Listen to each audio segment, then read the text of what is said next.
함께 준비된 사람이라는 제목을 가지고 말씀 나누도록 하겠습니다. 여러분은 지금까지 살아오시면서 좋은 기회를 얻었음에도 불구하고 전혀 준비가 되어 있지 않아서 그 기회를 놓친 경험이 있으신가요? 혹은 이 길이 정말 내 길이다, 이 길로 가야 된다라고 하는 확신을 가지고 어떤 일에 도전을 했는데 역시나 내가 준비가 되지 않아서 실패하거나 낭패를 본 경험이 있으십니까? 저도 이제 살면서 여러 가지 그러한 일들이 있었는데요. 생각나는 게 하나 있습니다. 저는 이제 가을에 대학을 졸업했어요. 조금 이제 일찍 졸업을 하게 됐는데, 신학대학원에 이제 입학하기까지 한 8개월 정도의 시간이 남아 있었습니다. 그 많은 시간 동안 내가 무엇을 해야지만 좀 알차게 보낼 수 있을까를 이제 고민하고 있었는데요. 어느 유명 대학에서 진행하는 한 6개월짜리 교육 프로그램이 있는 것을 제가 발견하게 되었습니다. 그래서 이거 나한테 좀 도움이 되겠다, 그런 좀 생각이 들어가지고 거기에 지원을 하게 됐죠. 지원서를 내고 그곳 관계자와 면접을 보게 되었는데요. 이제 그 관계자가 저에게 이곳에 지원한 동기가 뭐냐, 그리고 앞으로의 과정을 통해서 이루고 싶은 것이 있다면 그것은 무엇이냐라고 저에게 질문을 했습니다. 그래서 제가 이제 그 질문에 대해서 제가 품고 있는 여러 가지 생각들에 대해서 이제 이야기를 했거든요. 그런데 그 면접관이 제 이야기를 듣더니 조금 표정이 영 좀 안 좋았어요. 좀 이렇게 고개도 약간 갸우뚱거리면서, 저는 이제 면접을 보는 중에는 이 사람이 왜 이러나 좀 이제 알지를 못했거든요. 근데 이제 그때 여러 사람들이 이제 함께 면접을 보는 자리였는데 제가 옆 사람 대답하는 거 듣고 깨닫게 됐습니다. 내가 잘못 짚어도 한참 잘못 짚었구나. 제가 그것을 알게 된 거예요.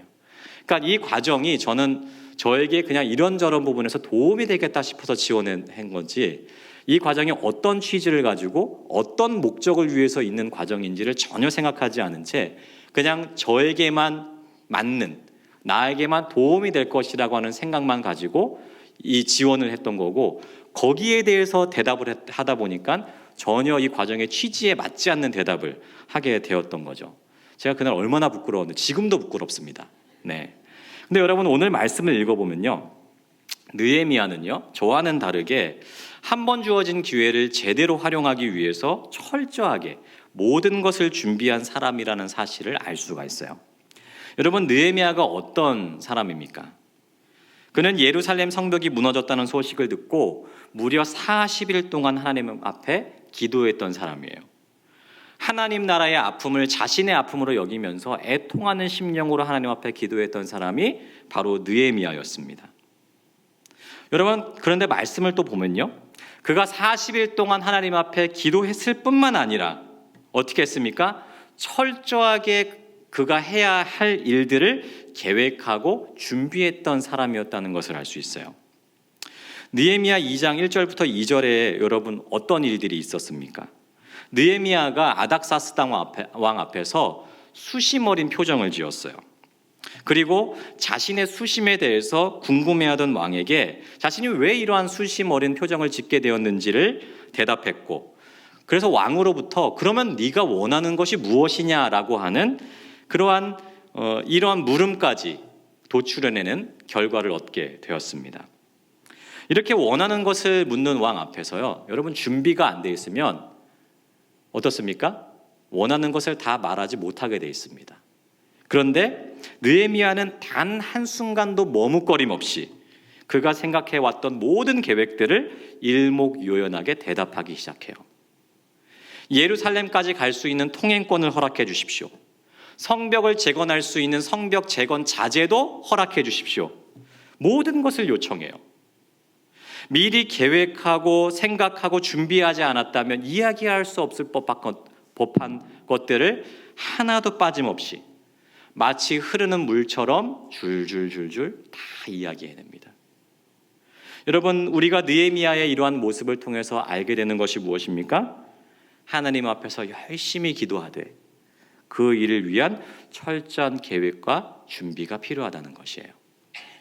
근데 여러분, 철저한 준비와 계획만 있어서 되느냐? 그것이 아니라는 거죠. 오늘 말씀을 보면 느헤미야는 철저하게 계획하고 준비했을 뿐만 아니라 이것을 실행하려고 하는 실천력까지 가지고 있었던 사람이었다는 거예요. 여러분, 우리를 돌이켜보면 어떻습니까? 우린 참 계획은 잘해요. 기도하면서. 그죠? 올해는 내가 다이어트 해가지고 이만저만 해서 이만큼 빼겠다. 운동 요만큼 하고 식단 관리 요만큼 해가지고 성공하겠다. 계획 참 잘합니다. 올해 이제 1월 1일부터 성경 1독 하겠어. 그래서 하루에 내가 3장, 주일에 5장 이렇게 읽으면은 뭐 신약 2번, 구약 1번 읽을 수 있다. 이렇게 해가지고 도전 딱 했는데 어디서 맞춰지죠? 네, 자 레위기 정도부터 이제 시험에 들면서 이제 맞춰지게 되는 거죠. 그러니까 여러분, 우리는 계획은 참 잘해요. 하지만 어떻습니까? 이러한 실천하려고 하는 노력, 치열함이 부족하기 때문에 항상 그 계획의 부분에서 무너지고 넘어지게 되는 것을 보게 되는 거죠. 하지만 오늘 말씀을 보면요, 느헤미야는 자신이 계획한 것들을 이루어가기 위해서 치열하게 노력하고 치밀하게 자신의 모든 것들을 해내는 사람이었다는 사실을 우리가 보게 되는 것입니다. 오늘은 40일간 하나님 앞에 기도하면서 철저하게 계획과 준비를 했던 느헤미야가 어떻게 철저하게 그 일들을 이루어가는지, 그 일의 기초를 쌓아가는지를 보게 될 것입니다. 오늘 본문 11절을 보시면 느헤미야는 아닥사스다 왕의 허락에 떨어지자마자 예루살렘으로 향하게 돼요. 그리고 3일간 쉬면서 긴 여행의 피로를 푼 후에 느헤미야가 곧바로 하는 일이 있습니다. 무엇입니까? 우리 12절부터 15절까지 함께 읽어보겠습니다. 내 하나님께서 예루살렘을 위해 무엇을 할 것인지 내 마음에 주신 것을 내가 아무에게도 말하지 아니하고 밤에 일어나 몇몇 사람과 함께 나갈새 내가 탄 짐승 외에는 다른 짐승이 없더라. 그 밤에 골짜기 용종으로 분문에 이르는 동안에 보니 예루살렘 성벽이 다 무너졌고 성벽 불탔더라. 앞으로 나아가 샘문과 왕의 못에 이르러서는 탄 짐승이 지나갈 곳이 없는지라. 그 밤에 시내를 따라 올라가서 성벽을 살펴본 후에 돌아서 골짜기 문으로 들어와 돌아왔으니, 느헤미야가 예루살렘에 들어와서 가장 먼저 하고 있는 것이 뭐죠? 예루살렘의 황폐하단 성벽을 돌면서 어디가 무너졌고 또 어디가 불탔는지를 자세하게 살펴보고 있어요. 근데 재미있는 것은 무엇이냐면 느헤미야가 직접 이 일들을 모두 행하고 있다는 거죠. 여러분, 느헤미야가 어떤 사람이에요? 느헤미야는 예루살렘 총독으로 온 사람이에요. 권력자입니다. 그럼 여러분, 수고롭게 이렇게 할 필요가 있습니까? 없습니까? 어떻게 하면 가장 편해요? 시키면 됩니다. 시키면. 거기에 살고 있던 사람 혹은 자기의 부하를 시켜서 한번 돌아봐라. 응? 지금 얼마나 불탔고 얼마나 무너졌는지 한번 돌아보고 자세하게 나한테 보고해라. 이렇게 하면 편합니다. 그런데 느헤미야는 그렇게 하지 않고 직접 성벽과 성문의 상황을 돌아보고 있다는 거죠. 여러분, 느헤미야가 이렇게 직접 예루살렘 성벽을 돌아본 이유가 무엇일까요? 저는 느헤미야가 다른 사람들을 통해서 예루살렘의 상황을 들을 수도 있지만 직접 이 상황을 파악하여서 현실에 맞닥뜨리기 위해서 이러한 수고와 노력을 했다고 생각해요. 즉, 느헤미야는 자신이 해야 할 일, 해결할 일에 대해서 정확한 상황을 파악하고 그 현실에 직면할 줄 알았던 사람이었다는 거죠. 가끔 몸이 아파도 병원에 안 가는 사람이 있습니다. 그리고 그 정기검진 받는 거 무서워하는 사람이 있어요. 저도 가끔 정기검진 받을 때 결과 나오기 전에 조금 무섭거든요. 여러분, 병원 왜 안 가죠? 아파도? 정기검진 왜 무서워합니까? 혹시라도 큰 병 걸렸을까 봐. 그 엄청난 사실에 맞닥뜨리기가 무서워가지고 병원 안 갑니다. 정기검진 안 받아요. 무서워해. 근데 여러분, 큰 병 걸렸다는 소리 내가 듣기 무서워가지고 병원 안 가면 어떻게 됩니까? 병을 키웁니다. 그래서 나중에는 손 쓸 수 없을 만큼 그렇게 병을 키워버리게 되는 결과를 맞게 되는 거죠. 마찬가지라는 거죠. 여러분, 우리는 어려운 현실들이 우리 가운데 찾아올 때마다 그냥 내가 이 현실에 맞닥뜨리지 않고서도 해결되기를 원하는 마음이 있어요. 치열하게 이러한 부분들을 내가 싸우지 않고서도, 내가 해결하려고 노력하지 않고서도 그냥 알아서 평화롭게 모든 일들이 해결되어지기 원하는 마음이 우리 가운데 있다는 거예요. 그래서 맞닥뜨리고 싶어 하지 않죠. 그 일에 직면하고 싶어 하지 않는 그런 마음들이 우리 가운데 있다라고 한다는 것입니다. 하지만 여러분, 어떠한 일이든지 간에 그 일이 하나님께서 우리 가운데 허락하신 일이라면 그런 식으로 해결되는 일은 단 하나도 없어요.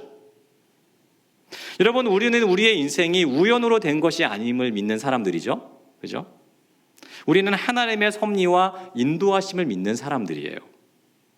따라서 지금 주어진 이 상황도, 혹은 하나님이 나에게 주신 그 엄청난 사명과 비전도 그냥 그렇게 우연적으로 주어진 것이 아니라 하나님께서 우리 가운데 섭리와 인도하심 가운데서 주신 것이라는 사실을 우리는 믿는 것입니다. 그렇기 때문에 하나님은 지금 내 눈앞에 있는 이 현실과 상황들, 또한 때로는 내가 감당하기에 버겁다라고 느껴지는 그 엄청난 사명과 비전들에 대해서 피하기를 원하지 않으신다는 것이에요. 우리의 마음은 피하고 싶어요. 때로는 돌아가고 싶습니다.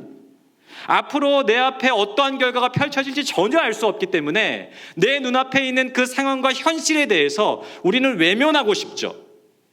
하지만 여러분, 그러한 식으로는 결코 그 문제가 해결되지 않는다는 거예요. 하나님이 나에게 맡겨주신 그 사명과 비전들이 결코 내가 그냥 돌아서 외면한 채로 그냥 그렇게 이루어지는 것은 단 하나도 없다는 것입니다. 조용히 넘어가는 것처럼 보여지는 때가 있죠. 내가 그냥 맞닥뜨리지 않아도. 하지만 그것은 미봉책이에요. 우리 집에 쓰레기가 이만큼 쌓여 있습니다. 쓰레기가. 쓰레기 이거 일단 지금 당장은 치우기가 너무 힘들게 마음에 부담이 돼. 그래서 어떻게 합니까? 덮어놔, 이렇게 비닐로 깨끗하게요. 그럼 여러분, 그게 해결된 겁니까? 또 다른 문제들을 낳게 돼 있다는 거죠. 처참하게 무너진 예루살렘 성벽을 바라보는 느헤미야의 마음이 어땠을까요? 아마 무너진 성벽처럼 무너져 내렸을 거예요. 그가 생각했던 것보다 훨씬 심각한 그 상황을 보면서 마음의 짐이 더해졌겠죠. 내가 어떻게 이것을 감당할 수 있을 것인가? 하지만 그가 이처럼 처참한 상황이라도 이 현실에 직면하고 맞닥뜨리기에 주저하지 않았기 때문에 비로소 이 어려운 난국들을 해결할 수 있는 시작점도 마련할 수 있었던 거예요. 사랑하는 여러분, 우리의 눈앞에 놓여 있는 수많은 현실의 어려움들과 힘든 일들이 있을지 몰라요. 혹은 하나님께서 우리 가운데 내가 과연 이것을 해낼 수 있을 것인가 싶은 사명과 비전을 허락하시는 때도 있습니다. 여러분, 그럴 때마다 피하려 하지 마십시오.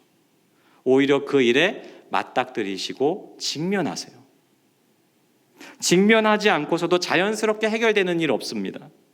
하나님의 나라의 일도 마찬가지예요. 하나님께서 우리 앞에 어떤 결과를 마련해 놓으실지 우리 알 수 없죠. 하지만 그분의 선하심과 신실하심을 믿고 어떤 상황에 놓여 있든지 간에 그 상황에 맞닥뜨림으로 비로소 하나님께서 그 모든 일들을 해결해 주시는 그 시작점을 맞이하는 우리 모두가 되기를 간절히 소망합니다. 두 번째로, 느헤미야는 주도 면밀하게 모든 상황들을 파악하고 관찰했던 사람이라는 것이에요. 반대로 이야기하면 성급하게 일을 진행했던 사람이 아니라는 거죠. 느헤미야가 돌아보았던 예루살렘의 성벽의 모습은 그야말로 처참하기에 그지없었습니다. 너무도 철저하게 파괴되어서 어떻게 보면 참 소생이 불가능해 보일 정도로 다 불타고 무너졌습니다. 더 이상 갈 수 없을 정도로 다 막혀버린 그러한 곳도 있었어요. 하지만 느헤미야는 이처럼 성벽의 모든 상황을 파악하고 현실에 맞닥뜨리면서 지금까지 자신이 생각해왔던 것과 실제가 어떻게 다른지 아마 파악했을 것입니다. 그리고 자신이 이 일을 어떻게 앞으로 진행해야 될 것인지를 새롭게 구상하고 틀린 부분들을 수정하고 고쳐가면서 모든 계획들을 다시 세웠을 거예요. 이미 페르시아 본토에서 많은 것들을 계획하고 왔지만 이제 현장에서 다시 한번 모든 것들을 상황을 파악하면서 계획과 실제의 다른 부분들을 고치고 수정해 갔을 것입니다. 또한 여러분, 12절 상반절 한번 보세요. 같이 한번 읽어보겠습니다. 내 하나님께서 예루살렘을 위해 무엇을 할 것인지 내 마음에 주신 것을 내가 아무에게도 말하지 아니하고. 16절입니다. 방백들은 내가 어디 갔었으며 무엇을 하였는지 알지 못하였고 나도 그 일을 유다 사람에게나 제사장들에게나 귀족들에게나 방백들에게나 그 외에 일하는 자들에게 알리지 아니하였다가. 자, 느헤미야가 자신이 하고 있는 이 일에 대해서 몇몇 사람들, 자기와 함께했던 몇몇 사람들을 제외하고는 알리지는 않았다는 거예요. 몰래 했다는 겁니다. 여러분, 느헤미야가 왜 이러한 일들을 다른 사람들에게 알리지를 않았을까요? 그 이유는 10절에 기록되어 있어요. 같이 한번 읽어보겠습니다. 호론 사람 산발락과 종이었던 암몬 사람 도비아가 이스라엘 자손을 흥왕하게 하려는 사람이 왔다 함을 듣고 심히 근심하더라. 느헤미야가 하려는 이 일에 대해서 어때요? 반대하는 대적들이 예루살렘에 있었기 때문이에요. 방해 세력의 존재에 대해서 알고 있었던 느헤미야는 이 일을 공개적으로 진행하지를 않고 비밀리에 몰래 진행을 했던 거죠. 여러분, 우리가 어떠한 일들을 맞닥뜨리고 또한 피하지 않고 맞닥뜨리기로 마음먹었다면, 그리고 그 일에 뛰어들었다면 이제 우리가 해야 될 일은 무엇일까? 오늘 말씀이 이 이야기가 지금 이야기하고 있는 거예요. 지금 내 눈앞에 있는 일과 문제에 대해서 이제는 성급하게 뛰어들지 않고 주의 깊게 살피고 돌아보는 일들이 필요하다는 거죠. 이 일은 무엇 때문에 생긴 일이고 그 원인과 이유는 무엇이고 무엇이 잘못되었고 어떤 부분들을 바로잡아야 되는가, 이 일이 이루어지기 위해서 어느 부분부터 어떻게 다시 시작해야 되는가 등등, 그리고 방해 세력들은 있지 않은가, 여러 사항들을 고려해야만 된다는 것이에요. 우리는 내가 이 일에 대해서 내가 해결해야 되겠다라고 생각한다면 너무 성급하게 뛰어드는 경향들이 있다는 거죠. 여러분, 우리가 어떤 일들에 뛰어들 때요, 내가 생각했던 것 혹은 내가 계획했던 것과 실제가 판이하게 다른 경우들이 있어요. 내가 생각한 것보다 훨씬 큰 문제일 수 있죠. 그러면 어때요? 생각했던 거에 대해서 여러 가지 수정들을 하고 보완들을 해야 될 거예요. 아니면 내가 생각했던 것보다 훨씬 작은 문제일 수 있어요. 그럴 때는 어떻죠? 내가 계획했던 것보다 훨씬 수고를 덜 수가 있겠죠. 또한 우리 주변에 그 일을 방해하는 세력이나 장애물들이 있을 수 있다는 거예요. 그래서 그 장애물과 방해물들이 어떤 것인지 또한 살펴볼 수 있다는 겁니다. 여러분, 페르시아 본토에서 이미 4달 동안 모든 것들을 계획하고 준비했던 느헤미야였지만 현장과 현실로 돌아온 그는 어때요? 자신이 생각했던 계획과 현실이 얼마나 같은지를 면밀하게 확인하고 그 모든 부분들을 주도 면밀하게 진행하고 있다는 것이에요. 그 지역에 도착하자마자 느헤미야가 성벽을 살피지 않고 또한 주변에 어떠한 대적들이 있는지 없는지 알지 못한 채 바로 성벽을 건축을 시작했다면 많은 문제들에 직면하게 될 수 있었다는 것이죠. 하지만 느헤미야는 모든 일에 대해서 차근차근히 주도 면밀하게 관찰하고 또한 자신들이 어떠한 일부터 어떻게 시작해야 될지에 대한 계획들을 다시 세워가는 그러한 일들을 해나갔다라고 하는 것입니다. 마찬가지입니다. 우리도 어떠한 일들을 하든지 간에 이러한 과정들을 거치면 안 된다는 거예요. 물론 바로바로 현장에 뛰어들어서 해야 될 일들과 문제들도 있을 수 있죠. 하지만 하나님께서 우리 가운데 주신 이 시간들 우리가 잘 활용하지 않고 아무 생각 없이 그냥 뛰어들게 된다면, 충분한 숙고와 계획 없이 전략을 짜지 않고 뛰어들게 된다면 많은 방해물들과 장애물들이 있다는 사실을, 그 현실을 고려하지 않은 채 뛰어들게 된다면 우리는 많은 어려움들과 또한 여러 가지 방해들을 받게 될지 몰라요. 하지만 오히려 우리가 느헤미야처럼 주도 면밀하게 모든 일들을 자세하게 살피고 차근차근히 하나하나 일들을 해나가게 된다면 어때요? 하나님께서 허락하신 이 일들을 오히려 더욱더 어려움을 겪지 않고 효과적으로 문제들을 해결해 나갈 수 있다라고 하는 것입니다. 이것 또한 하나님의 지혜인 줄 믿습니다. 그렇기 때문에 우리 역시 우리의 마음 가운데 하나님의 지혜를 구하는 마음들이 필요한 거예요. 주님, 항상 모든 일에 성급하게 대하지 않게 하시고 하나님이 주시는 지혜로 말미암아 모든 일들을 차근차근 주님의 은혜 가운데서 해결해 나갈 수 있는 우리 모두가 되게 해주십시오 라고 기도할 수 있는 우리 모두가 되기를 간절히 소망합니다.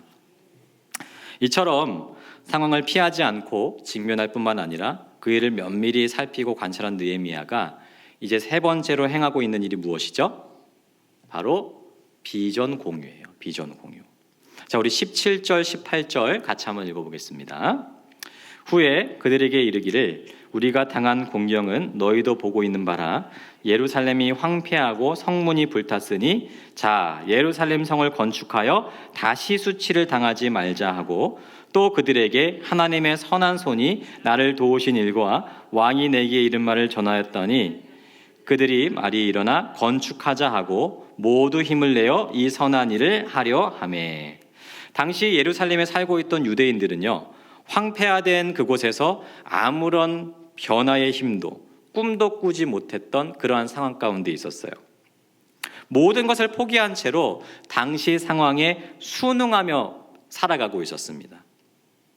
이렇게 아무런 꿈도 없이 비전도 없이 힘도 없이 살아가고 있었던 그들에게 지금 느헤미야가 하고 있는 일이 뭐예요?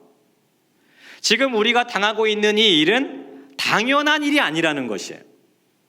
이 일은 우리에게 있어서 곤경이고 수치라는 것입니다. 그러하기에 다시 예루살렘 성을 건축하여서 이 수치를 면하자는 것입니다. 여러분, 느헤미야가 가지고 있었던 예루살렘 성벽 재건은 단순히 그 한 사람의 비전이나 문제가 아니었어요. 실상 이 비전은 모든 예루살렘 사람들이 가지고 있어야 되는 비전이었고 꿈이었고 해결해야 될 문제였어요. 그러나 그들이 몇 번에 걸친 실패를 하자 그 꿈과 비전을 모두 상실한 채로 살아가고 있었다라는 것입니다. 이제 모든 일에 철저하게 준비한 느헤미야는 자신이 품고 있는 비전, 또한 모두가 공유하고 품어야 될 비전이 무엇인지를 선포하기 시작해요. 우리가 수치를 당하고 있으니 이제 성벽을 건축하여서 이 수치를 더 이상 당하지 말자. 이 수치를 모면하자. 이렇게 느헤미야가 마음을 다해서 자신의 비전을 나누었을 때 여러분 어떠한 일이 벌어집니까? 18절 하반절입니다. 그들의 말이 일어나 건축하자 하고 모두 힘을 내어 이 선한 일을 하려 하매. 잠자고 있었던 이스라엘 사람들의 마음이 느헤미야의 이 비전 공유를 통하여서 어때요? 불타기 시작했어요. 다 잊어버린 채 살고 있었습니다. 자신들이 해야 될 일, 자신들이 품어야 될 꿈, 그것이 어떤 것인지 모른 채 모든 것을 다 잊고 그냥 현실에 순응하며 살고 있었어요. 그런데 여러분, 느헤미야의 이 비전 공유에 우리가 이제 이 성벽을 건축하여서 수치를 모면하자, 다시 일어나서 이 성벽을 건축하자라고 했을 때 그들의 마음이 뜨거워지기 시작했어요. 그리고 이 선한 일들을 이루어가기 시작했습니다. 느헤미야의 한 사람의 비전이 아니었기 때문에 모두가 도전을 받고 일어나서 함께 이 비전을 이루어가기 시작한 것이에요. 제가 이제 사역을 하다 보면 이제 저에게 할 말이 있다라고 이제 하시는 분들이 있습니다. 여러분, 이제 사역자가 그렇게 이제 할 말이 있습니다라고 얘기했을 때 이제 물론 반가운데 마음 가운데 또 어떤 마음이 들까요? 두려운 마음이 들어요. 둘 중에 하나거든요. 둘 중에 문제가 있거나 혹은 두 번째는 뭐죠? 섬김을 그만두려고 하거나. 둘 중에 하나거든요. 마음에 두렵습니다, 약간.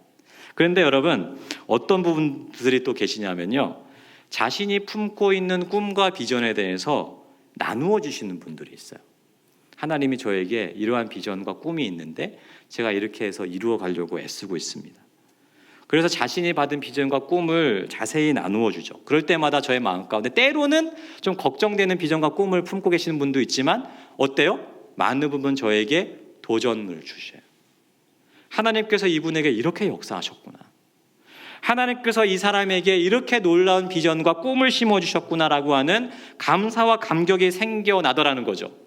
내 일이 아니지만 한몸된 공동체 안에서 한 지체가 이러한 비전과 꿈을 품고 있음을 이야기할 때 제 안에 많은 도전과 기쁨이 생겨나게 되고 내일처럼 느껴지는 그러한 일들이 일어나게 되더라는 거죠. 여러분, 내가 가진 비전을요, 다른 사람들과 나누게 됐을 때 생기는 유익들이 있습니다. 제가 한 4가지 정도로 정리를 해봤는데요. 첫째는요, 이 비전을 더욱더 확신할 수 있어요. 왜냐하면 다른 사람들이랑 이야기하고 나눌 때 그 비전이 더 풍성해지거든요. 여러분 많이 느껴보셨죠? 그러면서 이것이 정말 하나님께서 나에게 허락하신 비전이구나 라고 하는 확신을 갖게 된다는 거예요. 두 번째는 무엇이냐 하면 방해가 있을 때 흔들리지 않을 수 있다는 겁니다. 나를 위해서 기도하는, 나의 비전과 꿈을 위해서 기도하는 이 사람이 있기 때문에 어때요? 이 사람을 통해서 흔들리지 않을 수가 있어요. 셋째는 비전을 공유한 지체로부터 지지를 받을 수 있고, 또한 그로 인해서 어렵고 힘들 때마다 도움과 위로를 받을 수 있다는 거죠. 또한 함께 그 일들을 해나갈 수 있는 공동체의 연합도 도모할 수 있다는 거예요. 마지막으로는 다른 사람들에게 도전을 줄 수 있어요. 여러분, 마치 성벽이 무너진 채 그냥 그대로 그 상황의 현실에서 순응하며 살고 있었던 예루살렘 사람처럼요, 지금 우리 주변에도 현실에 순응하며 사는 사람들이 얼마나 많은지 몰라요. 아무런 비전도 꿈도 꾸지 못한 채 그냥 그렇게 현실에 안주하면서 사는 사람들이 너무나도 많다는 거예요. 근데 여러분, 내가 가진 비전과 꿈을 그 사람과 함께 공유하고 나누게 될 때 여러분, 이러한 일들이 일어난다는 거예요. 그 사람에게 또 다른 비전과 도전을 줄 수 있다는 거예요. 내가 그걸 나눌 때 그 사람 배 아파할까요? 그렇지 않다는 거예요. 오히려 그 사람에게도 큰 도전을 줄 수 있다는 거예요. 그래서 그 사람도 그 자리에서 일어나서 용기와 힘을 얻고 자신의 꿈과 비전을 찾아 나서게 될 수 있다는 것입니다. 마치 현실의 벽을 넘지 못하고 좌절했던 유대인들이 우리도 일어나서 성벽을 건축하자라고 외쳤던 것처럼 우리 공동체에도, 우리의 가정에도, 우리의 주변에도 용기를 주고 도전을 줄 수 있는 사람들이 무수히 많다는 것이죠. 그렇기 때문에 여러분, 우리가 가지고 있는 꿈과 비전이 있다면 그 상황과 비전을 공유하고 나누시는 우리 모두가 되기를 간절히 소망합니다. 여러분, 나이가 많다고 해서 꿈 못 꾸는 거 아닙니다. 여러분, 나이가 많다고 비전 못 품는 거 아니에요. 여러분, 성경을 보십시오. 하나님께서 비전을 주시고 꿈을 주신 사람들은 다 인생에 하나같이 인생의 후반부를 달리고 있었던 사람들이에요.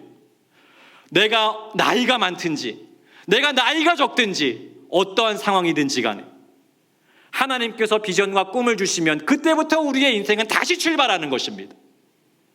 하나님이 나에게 주신 비전과 꿈을 나 한 사람만 품고 지내지 아니하고 다른 사람들에게 나누게 될 때 그 비전은 배가 되고, 또한 많은 사람들에게 선한 영향력을 끼치게 되는 은혜의 역사들이 우리의 삶 가운데 있게 된다는 것이에요. 또한 이 일들을 돕는 수많은 도움의 손길들, 동역자들을 우리 가운데 허락하셔서 함께 이 일들을 이루어 가실 수 있는 하나님의 은혜와 역사들을 우리 가운데 경험케 하신다는 것입니다. 그렇기 때문에 사랑하는 여러분, 먼저는 하나님 앞에 이 기도를 하세요. 주여, 내가 지금 상황이 이렇지만, 내가 이러한 상황 가운데 있지만 저에게 비전을 허락하십시오. 저에게 하나님 나라에 대한 꿈을 허락해 주십시오. 그리고 이 일들을 함께 나눌 수 있는 동역자들을 허락해 주십시오. 우리가 그렇게 하나님 앞에 기도하며 나아갈 때 하나님은 우리의 삶을 통해서 그분의 역사를 이루시고 수많은 동역자들과 함께 하나님의 나라를 세우시는 일에 우리를 사용하시게 될 줄 믿습니다. 이제 말씀 마무리하도록 하겠습니다. 이처럼 유다 사람들이 일어서서 성벽을 건축하는 이 일을 시작하려고 했을 때 대적들이 비웃었습니다. 조롱했어요. 그리고 협박도 했습니다. 너희가 하려는 이 일은 왕을 대적하려고 하는 것이 아니냐. 여러분, 여기에 대해서 느헤미야가 하는 말이 무엇입니까? 20절입니다. 내가 그들에게 대답하여 이르되 하늘의 하나님이 우리를 형통하게 하시리니 그의 종들인 우리가 일어나 건축하려니와 오직 너희에게는 예루살렘에서 아무런 기억도 없고 권리도 없고 기억되는 바도 없다 하였느니라. 느헤미야는 어떠한 어려움과 협박이 있어도 이 일에 대해서 전혀 흔들림이 없죠. 오히려 담대하게 내가 이 일을 해내겠다라고 대적들에게 선언을 합니다. 여러분, 느헤미야가 이렇게 담대할 수 있었던 이유가 무엇입니까? 이유는 간단해요. 모든 일에 대해서 기도하고 철저하게 준비하면서 이 일들을 이루어갔던 느헤미야는 하나님께서 지금 나와 함께하고 계신다는 사실을 확신하게 된 것이에요. 수많은 동역자들과 함께 하나님께서 이 일을 형통하게 하시겠구나라고 하는 그 확신이 느헤미야의 마음 가운데 생겨나게 된 것입니다. 그렇기 때문에 대적의 어려움들이 찾아온다 할지라도 담대하게 나는 이 일들을 해내겠다라고 선포할 수 있었던 것이에요. 사랑하는 여러분, 마찬가지입니다. 우리의 인생 가운데 그냥 저절로 되는 거 하나도 없어요. 저절로 되는 거 없습니다. 하나님 앞에 기도하고 주님이 주신 그 상황과 환경 속에서 하나님이 주신 그 마음을 품고 철저하게 모든 일들을 해나가는 그 마음 가운데 마음이 있을 때 하나님은 우리의 삶을 사용하시고 나와 함께 동행할 수 있는 수많은 동역자들을 붙여주셔서 하나님의 일을 형통케 하시는 일들을 보여주시게 될 것이에요. 이 일에 쓰임을 받으시는 저와 여러분 다 되시기를 주님의 이름으로 축복합니다.